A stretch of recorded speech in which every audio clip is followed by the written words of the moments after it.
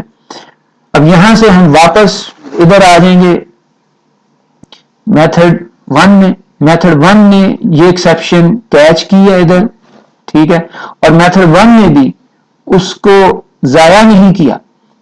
یہ دیکھیں یہ اس نے ضائع نہیں کیا, اس نے جو نئی ایکسیپشن بنائی ہے اس کے اندر اس نے اس کو بھی نتھی کر دیا, اس کو بھی لنک کر دیا. یہ دیکھیں حالانکہ یہ نئی ایکسیپشن بنا رہا ہے نیو کے ذریعے, لیکن جو پرانی ایکسیپشن ہمارے پاس آئی ہے اس کو اس نے ضائع نہیں کیا اس آبجیکٹ کو, اور اس کو بھی اس نے لنک کر دیا. اب یہ ساری جو چین ہے ایکسیپشنز کی یہ ہمارے پاس یہاں پر آئی, یہاں پر ہم نے کیچ کی, اور اب جو ہم اس کا اسٹیک پرنٹ کر رہے ہیں اس کی آؤٹ پٹ دیکھیں وہ پچھلے پروگرام کی آؤٹ پٹ سے ڈفرینٹ ہے. یہ یہاں پہ شو کر رہا ہے کہ ہمارے پاس جو یہ ایکسیپشنز آئی ہیں وہ لنک میں.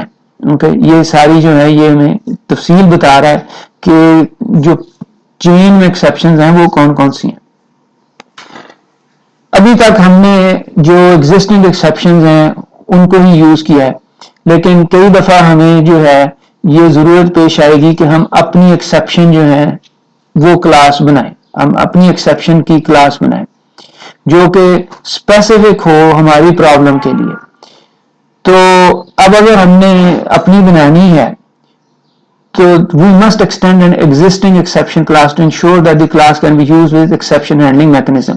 exception handling mechanism جو ہے اس کے اندر صرف وہی کلاسز استعمال ہو سکتی ہیں جو کہ ایگزسٹنگ ایکسیپشنز کو ایکسٹینڈ کر رہی ہیں. مثلا میں اپنی طرف سے ایک کلاس بناتا ہوں امپلائی کو میں ایکسیپشن ہینڈلنگ میکنزم میں نہیں یوز کر سکتا. جب میں نے ایک نئی ایکسیپشن بنانی ہے تو مجھے اس کے لیے ایک کنسٹرکٹر بھی بنانا پڑے گا. تو ٹپیکلی 4 قسم کے کنسٹرکٹرز ہیں جو کہ بنائے جا سکتے ہیں. ایک ہے نو آرگومنٹ کنسٹرکٹر ہے جس کے پاس آپ نے کوئی آرگومنٹ نہیں پاس کرنی. ایک ہے جس کے اندر آپ ایک کسٹمائزڈ ایرر میسج پاس کر سکتے ہیں, ٹھیک ہے.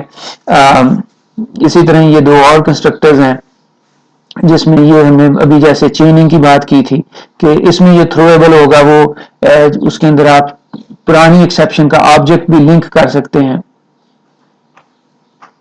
Associate each type of serious execution time malfunction with an appropriately named exception class to improve clarity.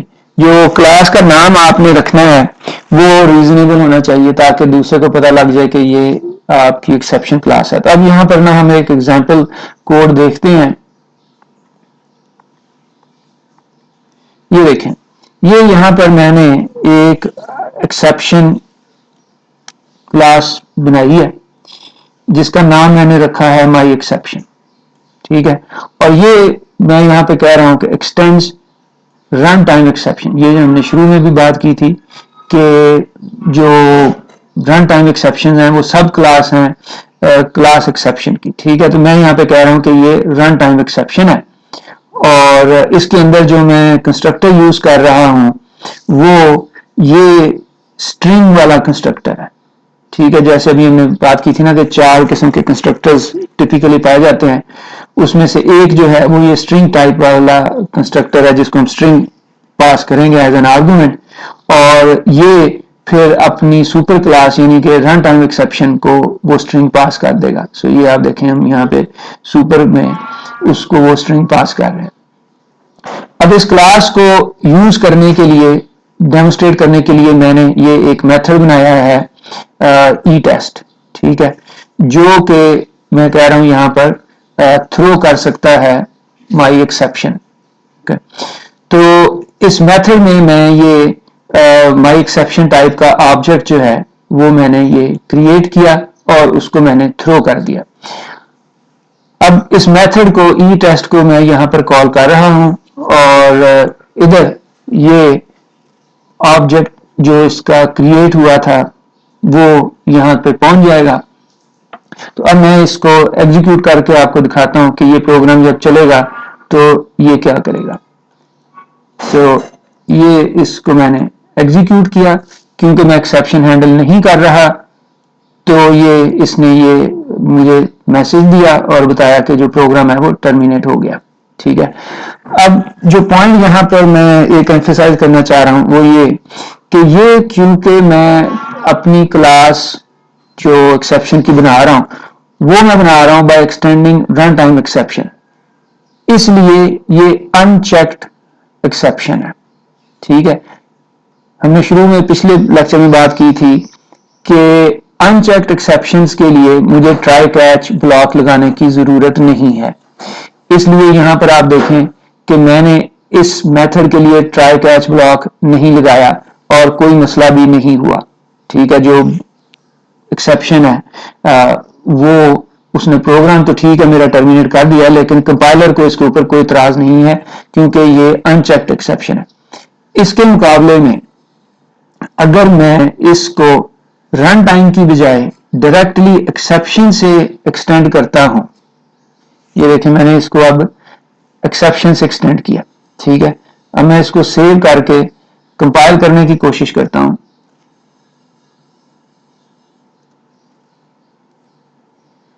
تو یہ دیکھیں یہ اس نے ایرر دیا اور یہ ایرر کہہ رہا ہے unreported exception my exception must be caught or declared to be thrown. اب یہ وہ جو کیچ اور ڈکلیئر والا فینومینا ہم نے پچھلے لیکچر میں بات کی تھی نا, وہ یہاں پہ رول پلے کر رہا ہے. اب کمپائلر کہہ رہا ہے کہ بھئی یہ جو ہے اب یہ چیکڈ ایکسیپشن ہے اور چیکڈ ایکسیپشن ہونے کی وجہ سے اس کو ٹرائی کیچ بلاک میں رکھو, ورنہ یہ میتھڈ کال نہیں ہو سکتا, کیونکہ یہ میتھڈ جو ہے یہ میری اس ایکسیپشن کو تھرو کر رہا ہے. اور اب میں نے کہا ہے کہ یہ جو میری ایکسیپشن ہے یہ کیونکہ ایکسٹینڈ کر رہی ہے ایکسیپشن کو, اس لیے یہ چیکڈ ایکسیپشن ہے. اس کے لیے مجھے اب ٹرائی کیچ بلاک میں ڈالنا پڑے گا. تو اب آپ یہ دیکھیں کہ یہ میتھڈ ای ٹیسٹ جو ہے اب یہ میں اس کو اس ٹرائی کیچ بلاک میں ڈالتا ہوں. یہ میں اس کو سیو کر دیتا ہوں اور میں اس کو اب کمپائل کرتا ہوں.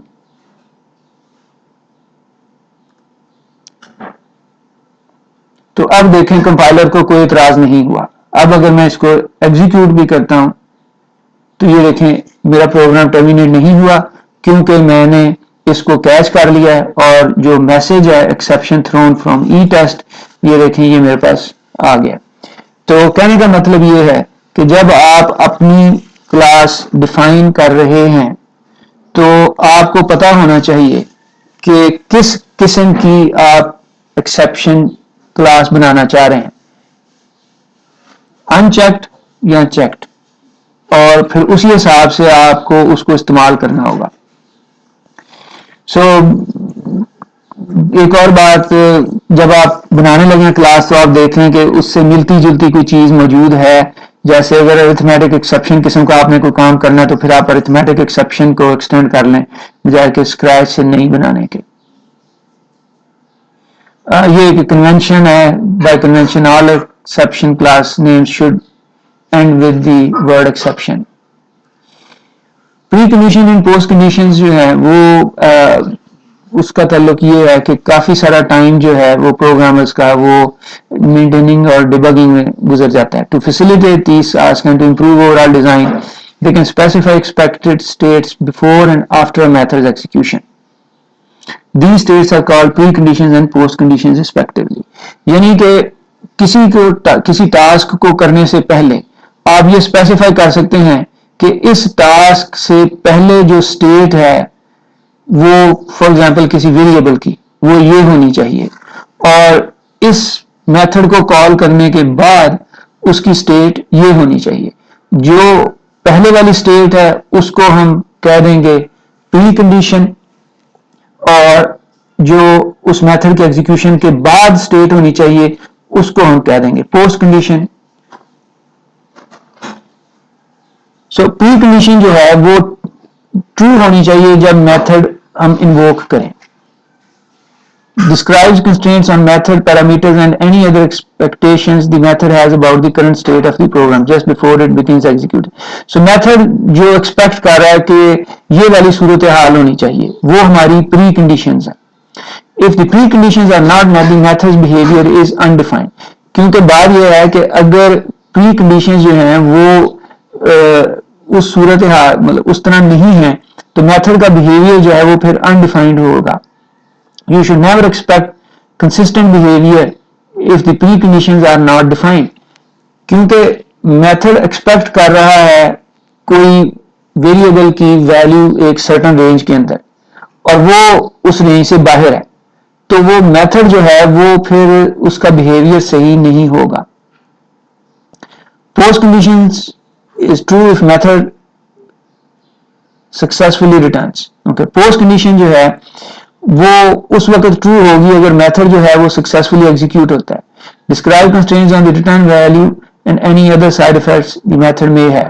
Okay, so post condition میں ہم چیک کر لیں گے کہ ہاں جی یہ اس کی جو ریٹرن ویلیو ہے وہ یہی تھی.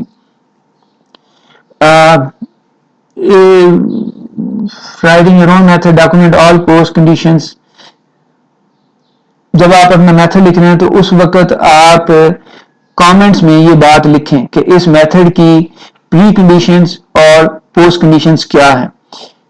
When pre-conditions or post conditions are not met, method typically throws exception. اگر پری کنڈیشن یا پوسٹ کنڈیشن نہیں میٹ کرتی تو میتھڈ جو ہے وہ ایکسیپشن تھرو کرتا ہے ٹپیکلی. اس کی ایگزامپل جو ہے وہ یہ اسٹرنگ کلاس میں میتھڈ ہے کریکٹر ایڈ. اب یہ کریکٹر ایڈ کہہ رہا ہے کہ اگر آپ مجھے ایک انٹ پیرامیٹر دیں گے جو کہ انڈیکس ہوگا اسٹرنگ کے اندر, تو میں آپ کو نا اس لوکیشن پہ جو کریکٹر ہے نا وہ ریٹرن کر دوں گا. تو اب پری کنڈیشن کیا ہوئی؟ Pre condition assumes the index is greater than or equal to 0 and less than the length of the string. اب یہ پری کنڈیشن ہے اس میتھڈ کو کال کرنے کی کہ جو انڈیکس ہے وہ is greater than or equal to 0, کیونکہ ارے جو ہے وہ 0 سے شروع ہوتی ہے. نیگیٹو میں نہیں ہونا چاہیے جو پاس کر رہے ہیں آپ پیرامیٹر اسے, ٹھیک ہے, اور اس کی جو لینتھ ہے اسٹرنگ کی اس سے بھی زیادہ نہیں ہونا چاہیے. یہ ہماری پری کنڈیشنز ہیں. اگر یہ پری کنڈیشنز ہماری درست ہیں, if the precondition is met, the post condition states that the method will return the character at the position in the string respectively.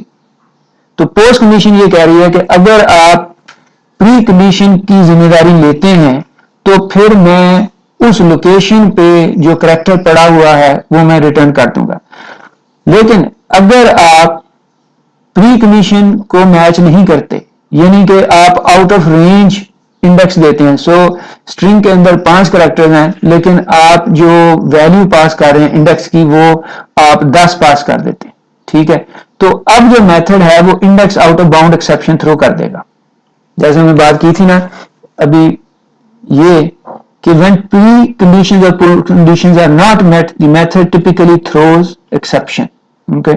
تو یہ جو ہے یہ ہمیں بتا رہا ہے کہ اگر آپ صحیح انڈیکس پاس نہیں کرتے, پری کنڈیشن صحیح نہیں ہے, تو پھر یہ میتھڈ جو ہے یہ index out of bound exception throw کر دے گا. We trust that the method character satisfies this post condition provided that we meet the precondition.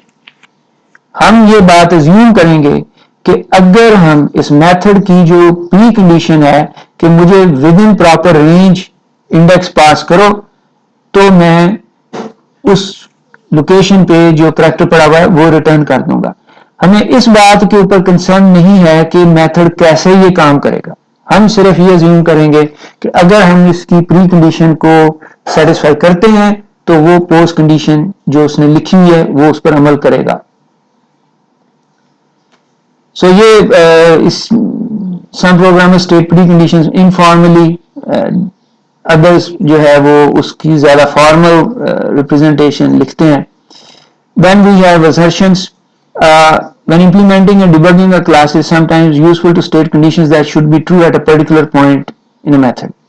Assertions help ensure a program's validity by catching potential bugs and identifying possible logical errors. یہ جو انگریزی ہے اس کے لیے ہم ایک programme دیکھتے ہیں کہ اس کا کیا مطلب ہے. مثلا یہاں پر ہم نے یوزر سے نا ایک انٹیجر لیا, نیکسٹ انٹ سے ہم نے انٹیجر لیا اور ہم یہ چیک کرنا چاہ رہے ہیں, یہاں پر ہم نے کچھ اور بھی کام کرنا ہے, لیکن وہ کام کرنے سے پہلے ہم جو ہے نا وہ چیک کرنا چاہ رہے ہیں کہ یوزر نے واقع ہی ہماری انسٹرکشن پر عمل کیا ہے. ہم نے اس کو کہا تھا کہ ایک نمبر انٹر کرو بٹوین 0 and 10. اب یہ جو نیکسٹ انٹ ہے یہ میتھڈ تو یہ نہیں چیک کر سکتا کہ نمبر جو ہے وہ 0 اور 10 کے درمیان ہے کہ نہیں, وہ تو صرف یہی چیک کرے گا کہ یہ نمبر انٹیجر ہے کہ نہیں. ہم یہاں پر یہ اس assert کے ذریعے یہ چیک کریں گے کہ کیا نمبر 0 یا اس سے بڑا ہے اور 10 یا اس سے چھوٹا ہے کہ نہیں. اگر تو یہ بات ٹرو ہے پھر تو ٹھیک ہے, ادروائز ہم یہ ایکسیپشن تھرو کر دیں گے یہاں پہ.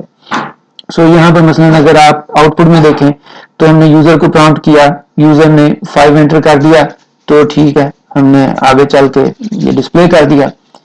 لیکن اگر یوزر نے یہاں پہ 5 کی بجائے غلطی سے یا جان بوجھ کے 50 انٹر کر دیا ہے تو اب آپ یہ دیکھیں کہ یہ یہاں پر ایکسیپشن تھرو ہو گئی ہے. Okay, so coming back to the idea کہ یہ assertions کیا ہیں. assertion جو ہے وہ پروگرام کی ویلیڈیٹی چیک کر رہے گا by catching potential bugs and identifying possible logical errors. دیکھیں وہ لاجیکل ایرر تھا کہ جو ویلیو انٹر کی گئی وہ 50 انٹر کی گئی. سو assertions کے 2 ورژنز ہیں, ایک میں آپ سمپل ایکسپریشن دے دیں, اوکے, اور دوسرے میں آپ جو ہے وہ چیک کریں کہ یہ والی ویلیو یہ والا ایکسپریشن ٹرو ہے کہ نہیں. ٹھیک ہے, evaluates expression 1 and throws an assertion with expression 2 as an error message if expression 1 is false. اگر expression 1 جو ہے وہ false generate کر رہا ہے تو پھر آپ یہ expression 2 جو ہے اس کے اندر آپ جو بھی کرنا چاہیں وہ کر سکتے ہیں. So this can be used to programmatically implement preconditions and postconditions to verify that any other intermediate state. یہ جو ہم نے پری کنڈیشنز اور پوسٹ کنڈیشن کی بات کی تھی وہ آپ اس assert اسٹیٹمنٹ کے ذریعے چیک کر سکتے ہیں, کیونکہ آپ یہاں پہ دیکھیں کہ ہم ایک طرح سے یہ پری کنڈیشن ہی اپنی دیکھ رہے ہیں نا کہ نمبر جو ہے وہ 0 اور 10 کے درمیان ہے کہ نہیں, کیونکہ ہم نے یہاں پہ کچھ کرنا ہے تو وہ کرنے سے پہلے ہم یہاں پر چیک کر رہے ہیں کہ وہ نمبر درست ہے کہ نہیں. سو فار ایگزامپل آپ یہی فرض کریں جیسے ہم نے ایگزامپل میں یوز کیا تھا کہ اسٹرنگ کلاس کا کریکٹر ایٹ میتھڈ ہے, ٹھیک ہے, اس کو ہم نے انڈیکس پاس کرنا ہے تو وہ پاس کرنے سے پہلے ہم یہاں پہ چیک کر لیں کہ وہ انڈیکس جو ہے وہ ود ان پراپر رینج ہے کہ نہیں.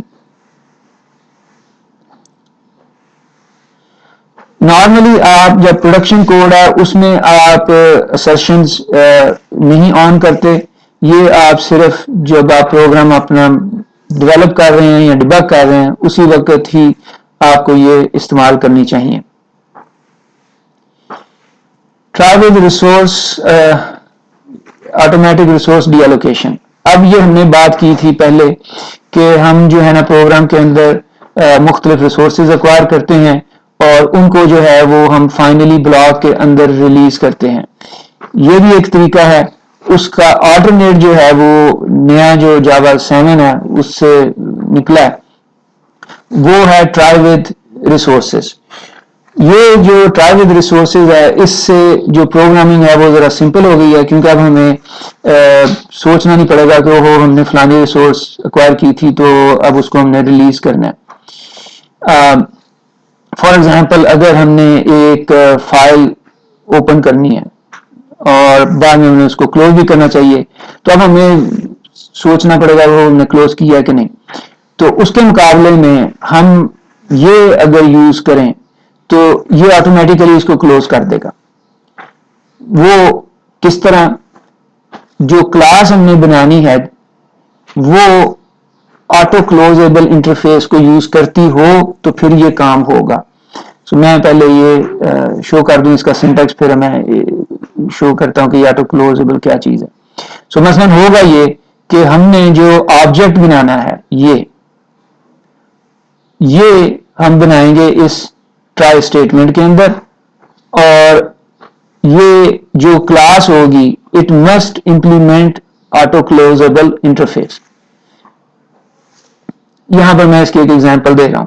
یہ آپ دیکھیں, ہم نے یہاں پر ایک فائل اوپن کرنی ہے اور یہ آبجیکٹ ہے, آبجیکٹ ان پٹ اسٹریم. یہ ہم تفصیل اس کی جو اب فائل ہینڈلنگ والے چیپٹر پہ آئیں گے نا اس وقت دیکھیں گے. یہاں پر آپ صرف یہ دیکھیں کہ یہ آبجیکٹ ان پٹ اسٹریم کا آبجیکٹ میں کریٹ کر رہا ہوں نیو کے ذریعے, ٹھیک ہے. اور یہ جو آبجیکٹ ان پٹ اسٹریم کلاس ہے اس کی ڈاکومنٹیشن میں دیکھتے ہیں.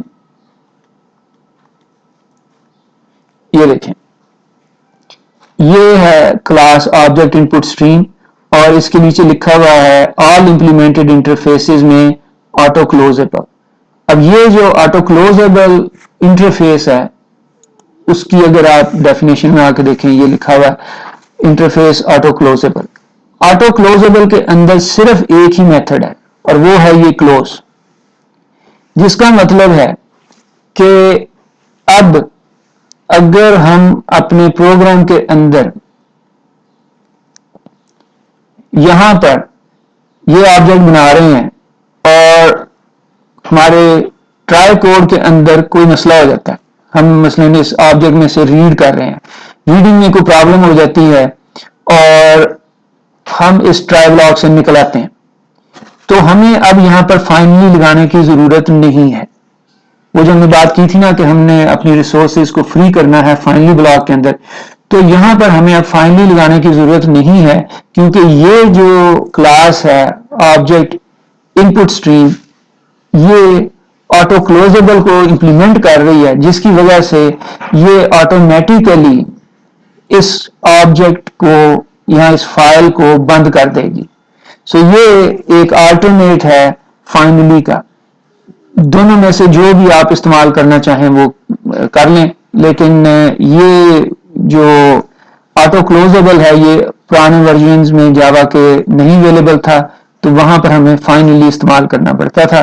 اب یہ نئے ورژن میں آ گیا تو فائنلی بلاک کے بغیر بھی کام چل سکتا ہے. سو دس فنشز چیپٹر 11. السلام علیکم.